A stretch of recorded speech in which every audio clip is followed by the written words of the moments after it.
nama saya Lucia Abril Dimitri dengan NIM akhir 468. Halo, perkenalkan nama saya Sultan Ahmad Rizal dengan NIM akhir 310. Perkenalkan, nama saya Buraja Pentaubolon dengan NIM belakang 260. Perkenalkan, nama saya Javier Tarindo Cikon Yahya dengan NIM belakang 243. Perkenalkan, nama saya Mutiara Nalasatya dengan NIM belakang 350. Nama saya Brainstorm Ferenji dengan NIM akhir 263. Perkenalkan, nama saya Antonius Rendy Setiawan dengan NIM 221061142. Hukuman mati di Indonesia telah menjadi sumber perdebatan yang sengit dengan argumen yang kuat dari pendukung dan penentangnya. Kasus-kasus yang melibatkan hukuman mati memperkuat intensitas perdebatan tersebut, terutama ketika norma hukum dan norma masyarakat bertabrakan dalam proses penyelesaian kasus. Salah satu jenis kasus yang seringkali berujung pada hukuman mati adalah kasus narkoba. Contohnya, pada tahun 2020 terdapat 75 kasus hukuman mati di Indonesia dan sebagian besar dari mereka terkait dengan narkotika. Sebagai contoh, Pengadilan Negeri Bengkalis menjatuhkan hukuman mati kepada Apriyadi dan Zaini karena menyelundupkan 11 kg sabu dan 61.600 butir pil ekstasi dari Malaysia. Selain kasus narkoba, kasus pembunuhan juga seringkali mendapat hukuman mati nih. Nah, contohnya itu ada Ferdy Sambo yang dituntut hukuman mati atas kasus pembunuhan Brigadir Joshua, tapi tuntutan itu diganti dengan penjara seumur hidup.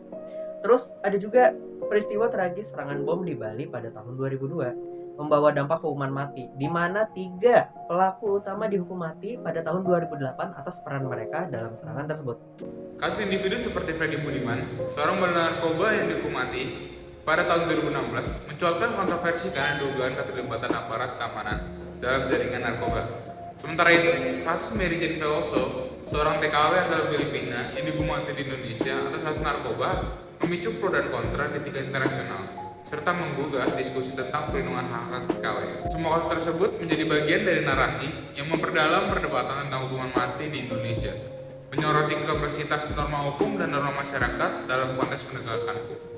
Kasus hukuman mati di Indonesia telah menjadi sumber perdebatan yang sengit dengan argumen yang kuat dari pendukung dan penentangnya. Kasus-kasus yang melibatkan hukuman mati memperkuat intensitas perdebatan tersebut, terutama ketika norma hukum dan norma masyarakat bertabrakan dalam proses penyelesaian kasusnya.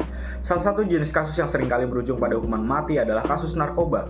Pada tahun 2020, terdapat 75 kasus hukuman mati di Indonesia dan sebagian besar dari mereka terkait dengan narkotika.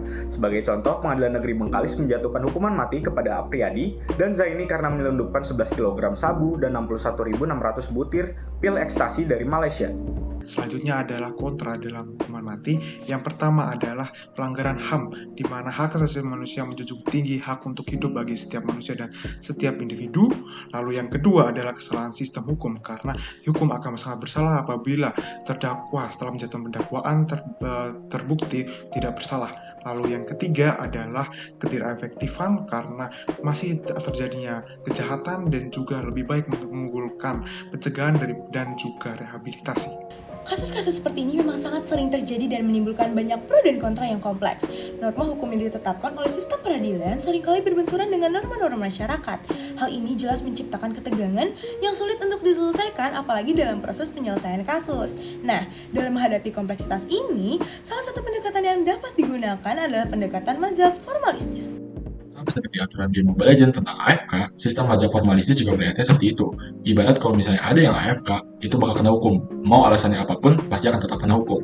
Sama seperti mazhab formalistis, mau alasannya karena ini, mau alasannya karena itu, pasti bakal kena hukum.